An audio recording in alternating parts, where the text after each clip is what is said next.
Hi, everyone. Welcome to today's online event. So we'll give maybe another minute or two for people to join, and then we'll get right into it.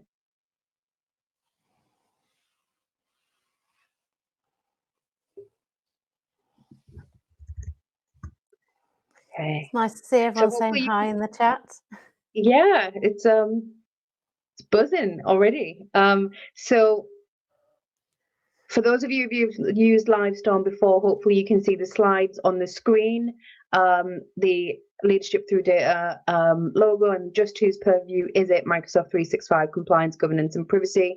You'll be able to see myself and Sarah, the speaker for this session, just below that, and the chat to the right hand side if you're using the web version.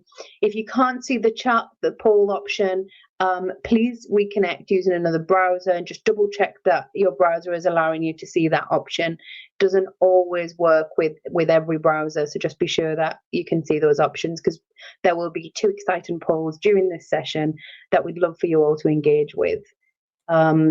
Okay, so I think we'll get started then. So just some quick introductions before we dive in, and I'll pass off to the juicier part of the session. So I'm IRM, and I'm the IRMS Legal Group Chair. And this is one of the first legal sessions that I'm doing as the new legal chair.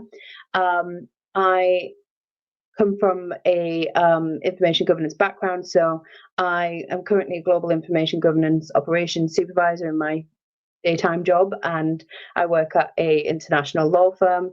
And I'm delighted to be with you all for the first session. It's great to see some of you join in and buzzing in the chat already. We're planning a lot more of these types of sessions, and we hope to bring you one at least once every month. Thank you to those who are non-members for also joining. Please be sure to get in touch if you have any questions. I'll let you know about the contacts in the chat, and I'll now pass you over to Sarah to introduce herself. Thank you. My name is Sara Fennah. I will answer to anything polite. I'm a Microsoft 365 trainer and consultant with Leadership Through Data, who focus on the compliance field, including information management and governance, and training across both the topics and also the technologies that we can use to enforce those. I am focused on the Microsoft technologies myself, hence all of the Microsoft certifications there. If you want to know any more about me, please do look me up on social media, because you're here to learn about the content, not about me. And I apologize that I'm so washed out. I am actually traveling because I'm between conferences at the moment, and unfortunately this camera seems to have decided that I am a whiter shade of pale, so apologies for that. So we're going to look today at Microsoft 365 and what is in Microsoft 365 to govern information, to manage retention, to carry out your investigations, and also to manage the privacy risk. So really it's an overview looking at what features are in the products that allow us to do this. There are obviously licensing implications, and I will call those out as I go through as much as possible.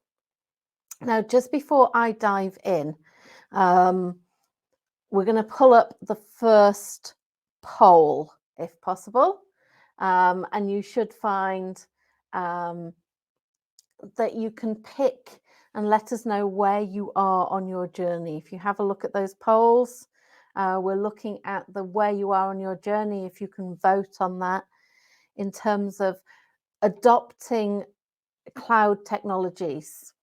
Okay, so not just Microsoft 365, but generally adopting cloud technologies. Where are you up to with that? I can see people voting on that. So a lot of people are starting to use the cloud in the planning stages. I'm glad to see no one's opted for not going so far. That's quite good. Probably the wrong webinar if you're not going to go to the cloud at all. Okay, some people really all the way there as well. Perfect. Thank you very much. So most of you are in the earlier stages, which is good to know. Okay, and I do have another question for you, but this isn't the poll. Okay, so what I would like to know, and please use the chat for this, and we'll come and have a look at that. And this will help us pick up the topics that we focus on later as well. We're looking at your pain points. Okay, so what are the biggest pain points? What are your top questions with regard to using the cloud? And let's see what of those we can pick up and deal with for you as well. Okay. So please feel free to use the chat throughout the session to add that in as well if you come up with something new.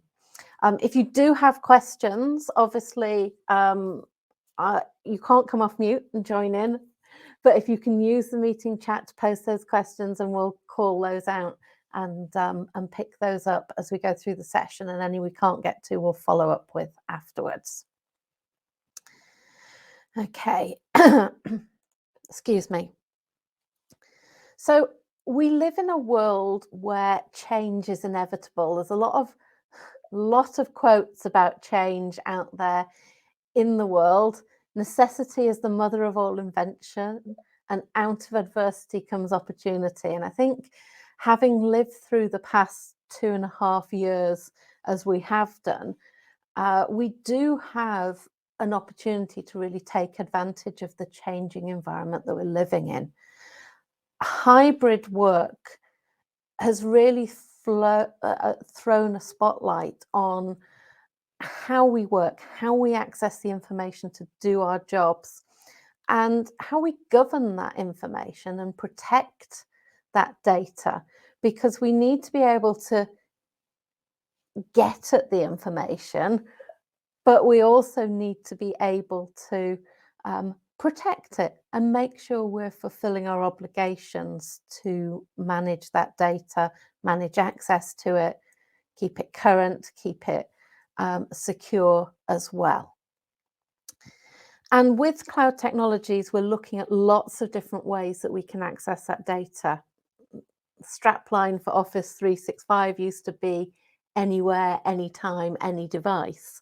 And that really does present us with different challenges. So in terms of governing our information, what we're talking about here is tools that help us manage not access to information as such, but once people have access to that information, how are they using it? And are they using it in accordance with the policies and procedures that we have in place? So that's what we're talking about when we're talking about governing the information. And there are 3 main features that we talk about in Microsoft 365 here. We talk about sensitivity labels, data loss prevention or DLP, and information barriers. So my sensitivity labels are probably quite misunderstood and underrepresented in deployments. They're very, very simple to use, and it's a way of classifying our content. But also, as well as adding classification, we can encrypt it. So that allows us to control access to the file, control what people can do with the files once they've got access to them. Also helps us prevent sharing of content as well. And that's where data loss prevention comes in as well, because although with a sensitivity label I can encrypt it and restrict who's got access to it, with a data loss prevention policy, I can prevent you sharing files with certain kinds of content in them, or attached to certain sensitivity labels with classifications on them. And I can use that to help limit who you can share that with, both internally and externally. And data loss prevention isn't just about blocking that oversharing, be it malicious or accidental, but it's also about warning users when they're getting towards a limit. So it might be perfectly acceptable to share a file with 3 pieces of personal information in, but 5 is too many. So we can warn them at 3 and block them at 5. So that's where we can pick up our that accidental oversharing, that, and also informing our users to prevent them sending out data, so we lose control. So data loss isn't about deletion, it's about control of that data and who has access to it. Information barriers is not very widely used, and it does require a premium, an E5 level license in Microsoft 365. And it's about segmenting your organization to limit control to the content, but not just to content. It's also about stopping users communicating. And this is within the organization. So I can segment my organization into, say, 2 divisions and stop division A talking to division B, so that we keep that physical separation within an organization, especially where you've got conflict of interest going on between different parts of an organization. That can be incredibly helpful. So I mentioned sensitivity labels, and you've got at the top of this slide 2 images showing you just how easy it is to assign a sensitivity label. What the labels are called, what protections they put in place is down to your organization to set up. So you choose what classifications you want and what controls those putting into play. And then there's just a button in the Office documents that we're working in our emails as we author them, or looking at the lower screenshot of the 3, as you create Microsoft Teams as well. So as you create teams in Microsoft Teams, we can limit those controls. Okay, so we've got the sensitivity label on the document, on an Office document, controlling who can access it, whether they can print it, copy and paste from it. Sensitivity label on an email, perhaps preventing people from forwarding that email. And also only making that email available to internal people, for example. So if somebody did forward it externally, the external recipient wouldn't be able to read it. So lots of controls that we can put in place there. And with a team, we can block external users from joining the team. And I notice a couple of people are mentioning about permissions on files and stopping people sharing files. The sensitivity label on the team also sets that sharing level for files within that team. So I might have one team which is internal only, and therefore the share button only allows me to share internally, whereas if I have an external sharing, then the share button allows me to share externally as well. I can invite people to my team and share the content.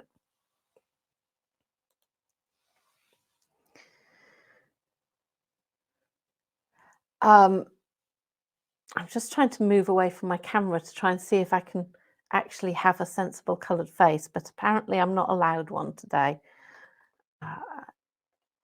Very, very bizarre. It's normally much better behaved than that. Let me just pull those controls out of the way. Okay, so data loss prevention puts up tooltips to our users when we block content. Okay, So if someone tries to send a message in Teams or tries to send an email or tries to share a document, then you can control the access, put them up a tooltip and tell them. And you can see the tooltips for both Teams messages and emails in here. Those tooltips are customizable.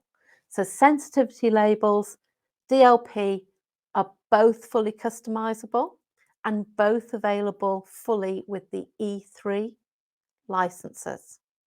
The only thing I can't do in sensitivity labels with an E3 license is automatically assign the sensitivity label based on the content within the file. I do need an E5 for that. Okay. The E5 license does also unlock this information barriers feature. And although it's a very useful feature, it's probably not one that is configured by many organizations because it is very, very limiting. Okay, so the image I've got here relates to investment banking. And you can think about investment bankers and financial advisors working for the same organization, but they're not allowed to interact as if they were in the same organization. Legislation prevents that. So we put up an information barrier between those two parts of the organization, those two segments, to say they can't talk to each other in Teams, they can't work on the same SharePoint site, they can't share files in OneDrive. So we basically block all Teams communication, including attending the same meeting, and we block all file sharing between those segments of the organization. So as if they were external organizations that weren't allowed to talk to each other. Okay, so very restrictive, but in certain circumstances, very, very powerful.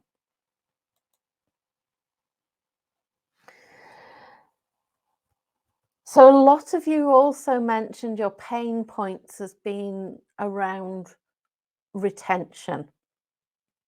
Okay. And this also helps with the comments that I'm seeing about people storing things forever because it's the cloud. So when we talk retention in Microsoft 365, we're talking about controlling deletion, either blocking deletion so that users cannot get rid of content that we must keep, or automatically deleting content once it reaches a certain age, okay, or both. And there are lots of features in Microsoft 365 that fall into what we call records management features. Okay, and that retention and deletion is one that I talked about. So let's take our Microsoft Teams conversations. Okay, by default, they're kept forever. A user can delete it, and if a user has deleted a message, we can no longer see it as administrators. Okay, it's gone. So we can put in place retention that says we keep all Teams messages for 2 years. And then if a user deletes a message in those 2 years, the administrators can still find it in their search tools. If a user changes a message, we can see the original message. But once a message is 2 years old, we completely remove it from the system. So we don't have to maintain those.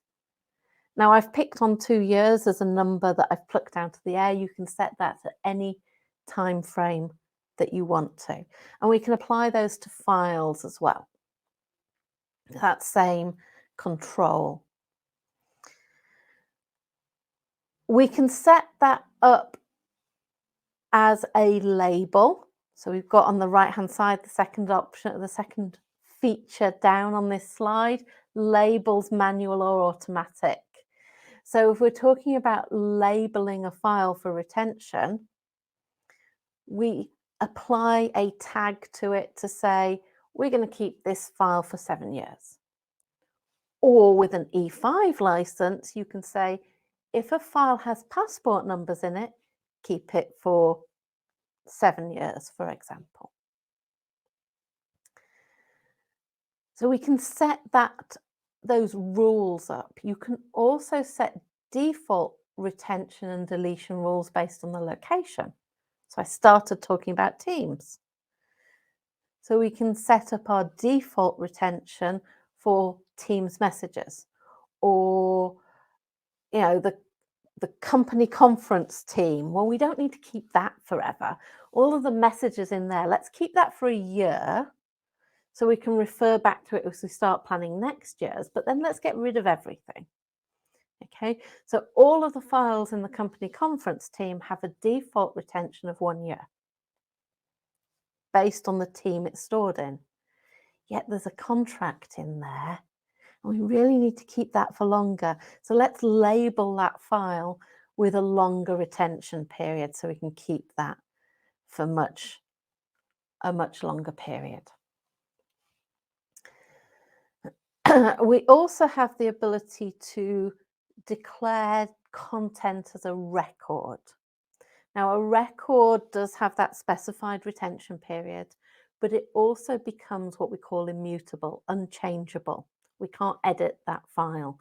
So we preserve the file and its current state. And Microsoft 365 uses in-place records management, so we don't move the file somewhere else. We leave it where it is, and we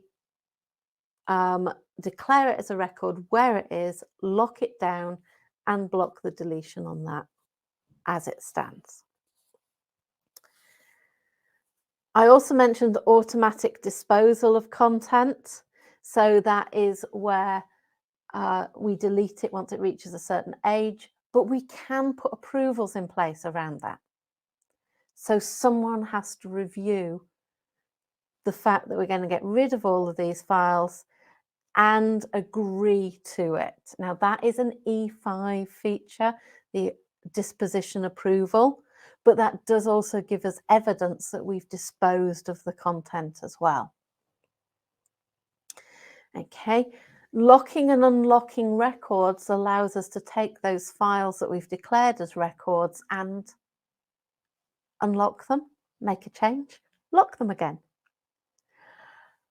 But of course, we've got that full version history of Microsoft, of all the files in Microsoft 365, so we can see that it's been unlocked. We can't get rid of the earlier version of the file because it's got that retention on it, but we've been able to update it and change it for the current version that we're working with it. So there is a good flexibility there that we can do that. And if you want to prevent people doing that, you can enable the regulatory records feature that no one can unlock. Okay, so we do have those options as well. So let's look at some of those features and what they look like. So I talked about retention labels or record labels, so manually labeling those files.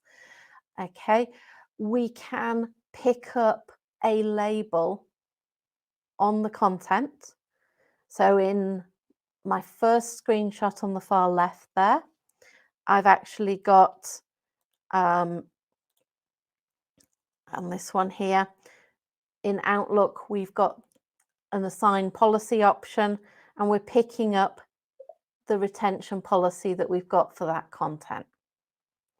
Okay, on the next block here, I'm looking at a file in SharePoint and applying a label. Now, you do have to go to the SharePoint location to apply this retention label. And you can apply it to folders as well, so it defaults for all of the documents that are in that folder. So there are ways of making it easier for our users. Okay. We do also have the ability to trigger our labels based on an event, which is what's happening on the right-hand side here with our asset ID, specifying the event code so we know what date that event started on. So here, obviously, it's based on the financial year. So financial year ending in 2020 plus 7 years is how long we keep that 2022, sorry, lost 2 years. Don't want to do the last 2 again, thanks. But taking my time traveling issues aside, being able to set retention on a document based on a date, an event that has happened that we record the date of, that is also a very useful feature. Okay. Although we can set retention on files and email messages, you can't set a label to manually control the retention for a Teams message. Okay, the Teams messages is just the default across the board. Anything automatic is E5. Okay, so automatic retention looks at either the types of sensitive information within the content. So passport numbers, credit card numbers, addresses, full names, those sort of personally identifiable or otherwise sensitive information that we want to protect.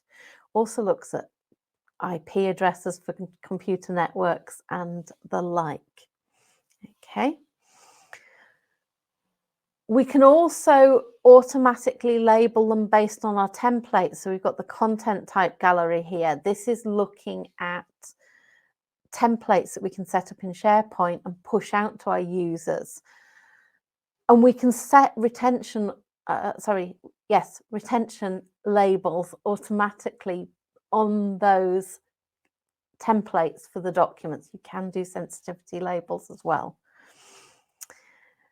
We also have a feature called trainable classifiers. This is an E5 feature, and that looks at automatically identifying the content, the type of document. Is it an invoice? Is it a contract?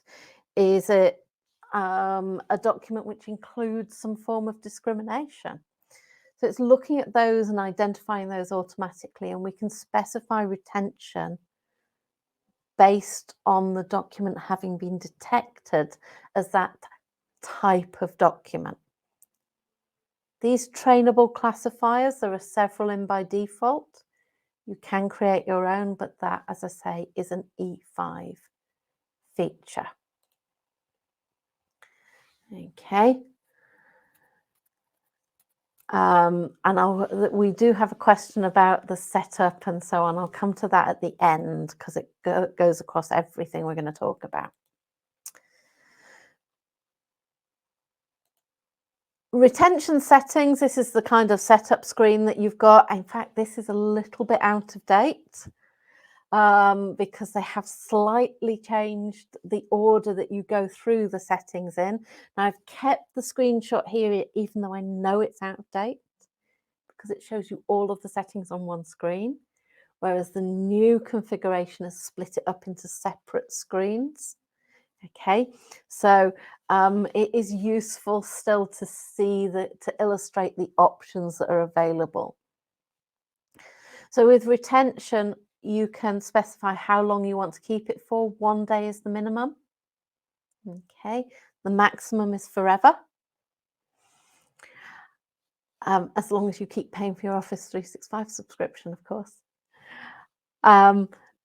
And we've got options like triggering a review. There is one option that is missing off this slide, and that's to change the retention setting at the end of the retention period. So I might say you can't delete a contract for a year, but at the end of the year, the users could choose to delete it if they wanted to. And then once it gets to 7 years old, we'll automatically delete it. So we switch from you can't delete to a different setup for retention. Okay. I am seeing a comment in the chat about how useful the trainable classifiers are in practice. And that really depends on the volume of data you've got in your tenant. Okay, they need, if you're going to create custom classifiers, you need a very large volume, 20,000 documents to train them correctly. Okay. If you're using the preset ones, then they are very accurate already because Microsoft have trained them on millions and millions of documents, millions of different types of documents. So they are very good at spotting that type of content, but it depends how much customization you want to try and do. The customization is the challenging bit.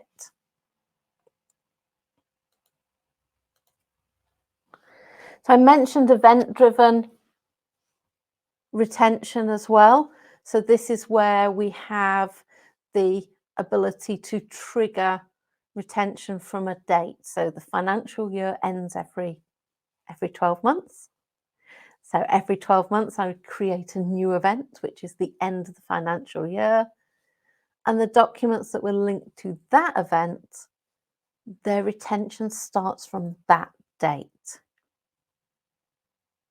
Okay, so an employee leaving. We don't know when that's going to happen, but we need to retain content for 10 years from that date, which we don't yet know when it is. So we can set that up as we need to. And then our disposition reviews, again, another feature where we can, which is E5, okay? And we can check if we do want to get rid of the content before it's deleted. And that allows you to extend the retention period or also to change the settings on that document and manually choose a new setting. This can be up to 5 different people involved in approving the sign-off, 5 stages. Okay. Each stage can have multiple people assigned to it, but only one of them needs to agree. Okay. So if you want 5 people to sign it off, you've got to do 5 stages.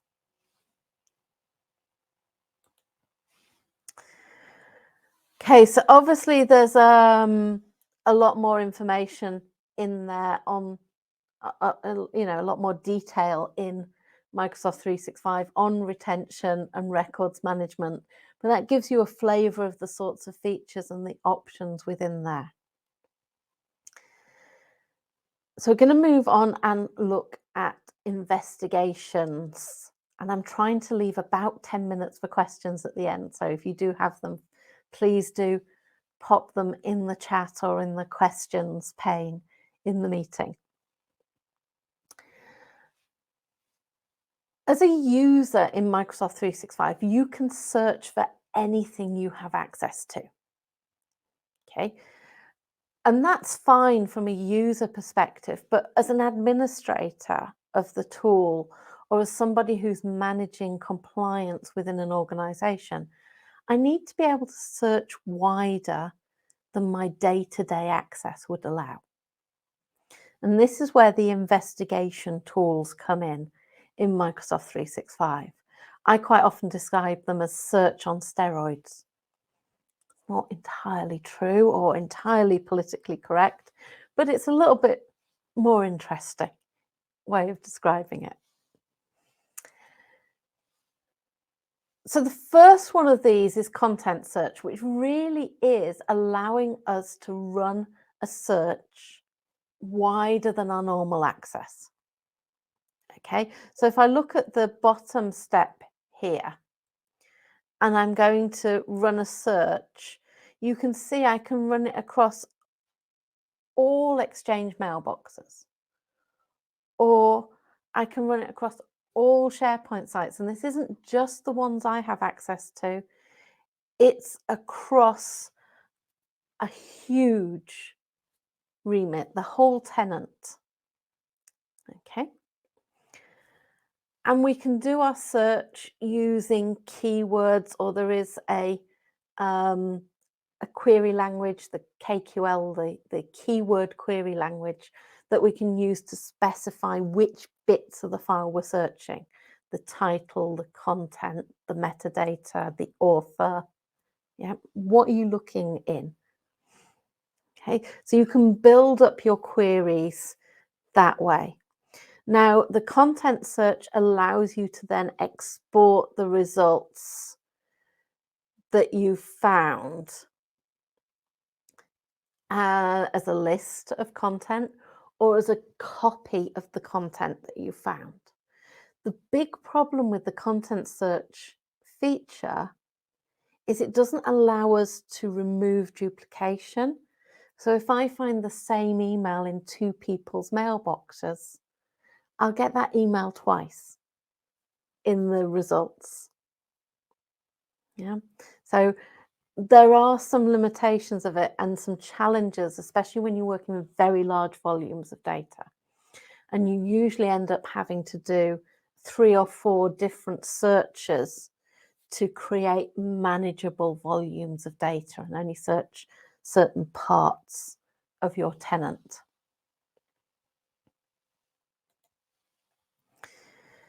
We then go on to e-discovery. And although this image was captured yesterday from the official Microsoft documentation, it is already out of date. Not in terms of the functionality, just in terms of the names. Microsoft like to rename things. So content search is the feature I was just describing. Okay.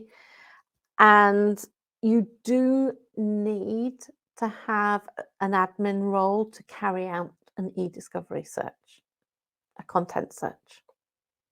Okay. The e-discovery searches build on that content search. So you still need the admin role, you still need a compliance administrator or an e-discovery role to carry out these searches, but they go a bit further.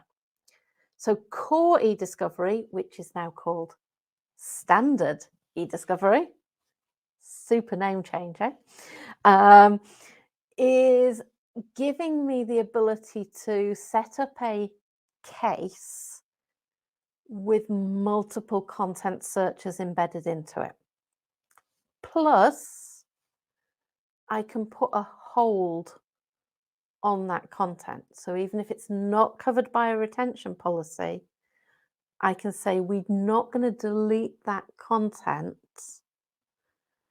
whilst we're carrying out these searches. Okay, so we say we retain it for the next, well, however long that case is open for. The users can't actually delete that content, and they're told they can't delete it. Okay, so they don't even seem to have deleted it.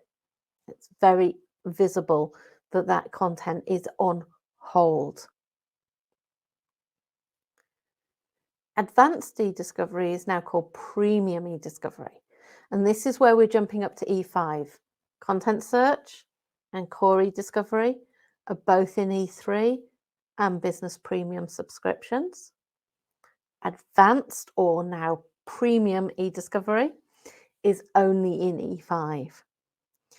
And this is designed to handle very large volumes of data. Okay.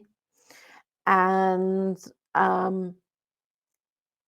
also to do that deduplication and to split the research amongst a number of different people in the organization so that we can have different roles within that process. It integrates with Microsoft Teams so that we can have a team that are involved in the investigation, multiple searches. We can assign data custodians so we can look for data people have worked on rather than just searching locations where data is stored. Okay, so if you've got a misbehaving employee, that can be a very useful way of finding all the things they've worked on without having to know what they had access to. And it does that deduplication, the multiple searches, the ability to export, just like the other two do as well. Okay, and there's a question about sharing the slides. I had planned to share them after the session because there are some reference links in the notes that you'll find useful as well. So, okay, we've also got the user data search. Now, user data search only allows me to to search for content against users in my tenant. Okay. Now, originally Microsoft called this feature a data subject request, but it isn't really a DSR. Okay. If you're going to carry out a full data subject request in Microsoft 365, you do need to use the eDiscovery tools and run an eDiscovery case because you're going to be looking across multiple locations. But if you need to find data relating to a user in your tenant, an employee, then you can use the user data search to do a quick search based on their name, and it makes it a little bit simpler to set up. But it doesn't give you the opportunity to put that content on hold. So they could be deleting content while you're doing your search if it's not already covered by a retention policy. Okay. Microsoft are aware this is a limitation of the feature, hence it's been renamed. Plus, they've brought out extra tools to help us undertake more in-depth subject requests, okay, data subject requests. Unfortunately, those are not part of the standard Microsoft 365 licenses. We've got to pay extra. Microsoft are a business after all, not a charity, but sometimes, moving on. Okay, so privacy risk this is the area really where Microsoft are bringing out new features, but they are additional cost features. Okay, so I've got two things to show you in here, but they are separate licenses. It doesn't matter whether you've got a business basic or an E5 tenant or anything in between. These are extra features and they can be added to any Microsoft 365 tenant. Okay, so privacy management, this is a little video that's going to run and it loops. This is showing you the privacy management feature functionality. This was launched in October 2021, and you can see it was at that time called privacy management in the navigation. And basically it allows us to identify where we have data with private information in, how that has been handled, and if there are risks associated with that data. Are users accessing more data than they perhaps should, with more personal information in than they need to do their job? Yeah. Are we holding on to files and not actively using them where there is private data in them? So that's the sort of thing it's looking at. And we don't need this license for everyone in our tenant. Okay, just the people doing the investigations. And it is only £3.80 per user per month. Oh, and we've moved on to the next slide. Hang on, let me go back. Okay, so that is the privacy management feature. It's only £3.80 for each user who is doing the investigation. Okay. So the other feature that is part of what is now called Microsoft Priva rather than privacy risk management are these full subject requests. Okay, and again, a little video here showing you how you can carry these out. And I'm searching for a fictitious user in my tenant. And don't I wish I lived in a country that began with the letter A? Always having to scroll to the bottom of the list. But you can see that we're picking the location that the user is based in, what regulations we're searching for the content under, or you can go into details, and then you can then choose where you want to search, what features you want to that particular search as well. Now, this is very similar to running those e-discovery searches where you can specify where you're looking, the properties of the data, etc. But it's a little bit easier to navigate. It's set up much more along the lines of how we get subject requests specified. This, again, is an extra cost and equates to roughly £12.60 per search. Okay, but if you think about the amount of time you would put into actually carrying out that search yourself, it's probably quite similar to the time cost, or a lot cheaper, depending on the hourly rate of the person carrying out the search.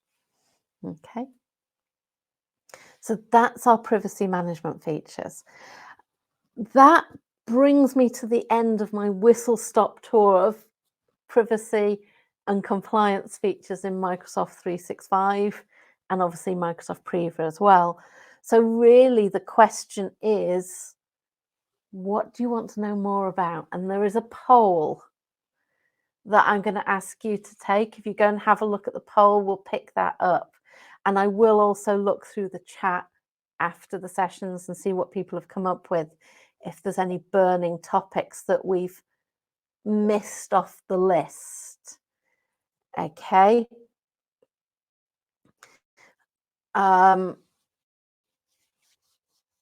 And these are the suggestions that I've made of different webinars we can follow up on. And we've got a couple of topics, a couple of dates penciled in that we can start to address these going forward. Okay.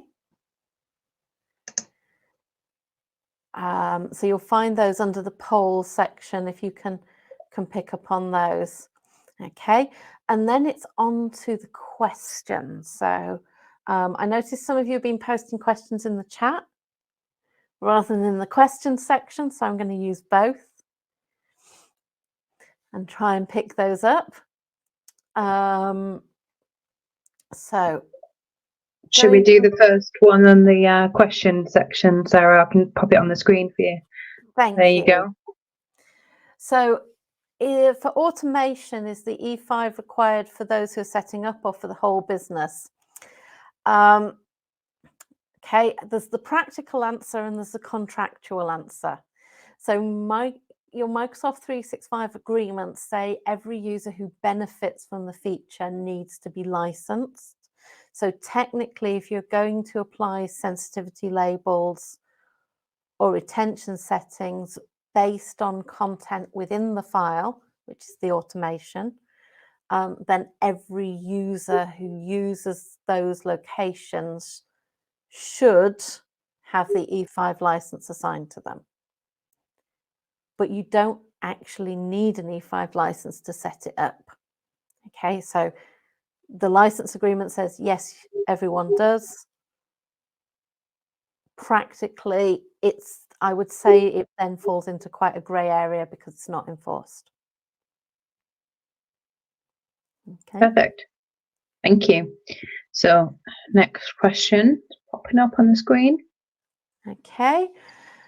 If we have a data subject request come through GDPR and data protection, should be using e-discovery or Purview. Purview is easier to use. You can find all of the content with e-discovery. Okay. Purview is also designed to allow us to tag the data that we find and then follow up with automation to delete the content. So it depends on why you're carrying out your data subject access request. Okay. You can find it with e-discovery if you manually set it up. And when we share the deck, if I just go back, when we're talking on this slide, talking about the user data search, there is a link to a reference, the reference in Microsoft Docs to how to carry out data subject request searches without Microsoft Purview. Okay, but if you are wanting the easier way of doing it, then Purview is better. Perfect.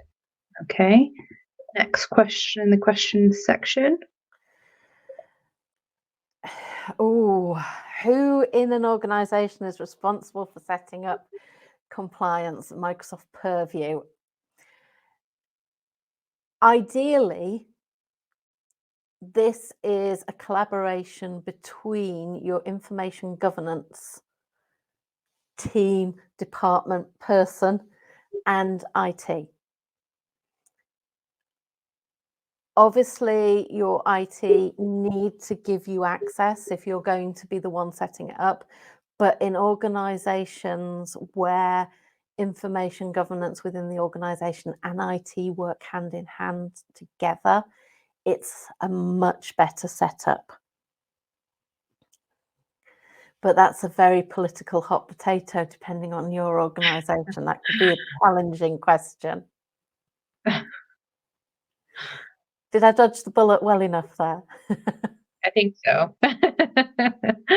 Okay, so I think we're done answering that one. So we'll just go back to the chat and I'll filter through some of the questions that have been asked there. Interestingly, the pain points, a lot of similar areas. So retention, disposition, sort of keeping things too long, deleting files, the sheer range of configurable options in Microsoft 365. I mean, yeah, that goes without saying, like, just, you know, you're never quite up to speed with the changes. Yes. Classifying content and setting retention. We talked a bit about classifying content and the particular license that's needed for doing that. Keeping track of Microsoft ongoing changes. I think that feeds into the never-ending configurable options as well. Yes. I mean, with keeping everything. Yeah, with the ongoing changes, there are a couple of places that Microsoft do publish that information. So if you have access to the Microsoft 365 Admin Center, there is a message center in there. And there is an admin role that you can have that gives you just the ability to read the message center. Okay, the message center reader role. It doesn't allow you to change any other settings, just read those messages. So that can be helpful because you see what's coming in your tenant. So things are released into there specific to your tenant. The other one is the Microsoft 365 roadmap. And if you just do a search for the Microsoft 365 roadmap, you'll find it. It's a public website. And things go on the roadmap when Microsoft start working on them, and then they push it out into the message center at a later date. But it is a challenge. I spend at least 10 minutes every morning reading through those two areas just to find out what's happening. And if I can do a plug for Leadership Through Data, we do actually do regular webinars on the changes, focusing on the information governance space. So we've just done one for June. The next one is, I think, scheduled for September. Okay, and that's a short 1 to 3 hour webinar, depending on how much information there is to share, reviewing what has been released, looking at those features, and kind of trailing what is coming in the next 3 months or so. So that might help. Perfect. And said her pain point was managing permissions when users can easily grant permissions in an ad hoc manner. And there are controls in the SharePoint site that you can use for that. So you can actually limit in an individual SharePoint site whether users can change permissions on a site if you're the owner of a site. So that is possible. Let me see, have I got a SharePoint site up while you're looking through for the next question? Have I got can you see my SharePoint there? Yeah. Yes. We can. Let's go and open that site there. So if you have access, if you're the owner of a SharePoint site, when my gear icon loads, there we go, I can go to site permissions from the gear icon in the SharePoint site, and you have the ability to change how members can share just on the right-hand side there. Let's zoom that up a little bit. And you can lock that down to only the site owners can share, and that stops users using that share button to change permissions on the file. Excellent. Okay, So hopefully that helps a little bit there. Definitely. I wasn't aware of that. So how useful/usable are trainable classifiers in practice? And how do you verify the impact/scope of retention policies applied dynamically using tools such as trainable classifiers?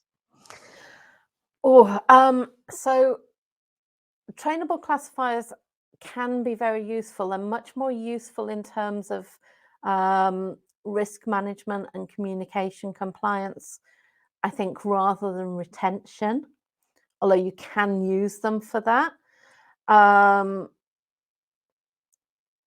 In terms of the scope, one thing I didn't touch on, yes, I am in Purview. One thing I didn't touch on was a feature called adaptive scopes. And that's much more what we use in terms of retention to specify, say, users from particular countries or sites with affiliation to different departments, for example, within the organization. But we do also have in the retention configuration within the Microsoft 365 compliance space, so now called the Purview portal, we do have the policy lookup, so you can actually find out what policies are covering or available across users, sites, and groups. But in terms of trainable classifiers, it's not quite as easy to find out what's been picked up. We do have the data classification as part of the E5. You have in here the Content Explorer, which will let you see which files have been picked up by the trainable classifiers and also have been identified as having sensitive information in them. But it's quite difficult to actually test out what's happening within that. Okay, so you can see some of that, but not as much, not everything. Thank you. That's super useful, Sarah. So we have 1 minute to go, and I just wanted to quickly touch on the polls. We didn't publish the results of those, but for what topics would you like to see in the next sessions? Pick your top two. The top two seem to be the keep all what you need to be keeping and retention in Microsoft 365 and in-place records management in Microsoft 365. So those were the top two. There are a couple of others that rank just below those, but it sounds like people want to know more about retention and records management in Microsoft 365. And it might be we can combine those into one session. Certainly. And I think the next one after that would be classifying and controlling data in teams with sensitivity labels. So we might be able to combine the first two and then maybe do a separate session on sensitivity label. Yeah, that sounds possible. Perfect. Well, thank you ever so much, Sarah. I think that was an extremely useful session. Lots of buzz and lots of chat. We may have missed a couple of questions that we don't have time for, but if anyone does have any questions, feel free to direct them to me and I can pass them over to Sarah for answering. So you can email legal@irms.org.uk and we can hopefully pick up a few of those. after the session. This session is being recorded and will be available on the YouTube channel. Slides will be sent out to members. Unfortunately, I can't send the slides to non-members, but I can send them right after this session to the members. So I look forward to seeing you all for the next in the series of the Microsoft 365 sessions with Sara and Leadership Through Data. Thank you again, Sara, and thank you to everyone who joined the session today. We hope you enjoyed it and found some useful tidbits in there. Thank you. Thank you all. Have a great rest of the day.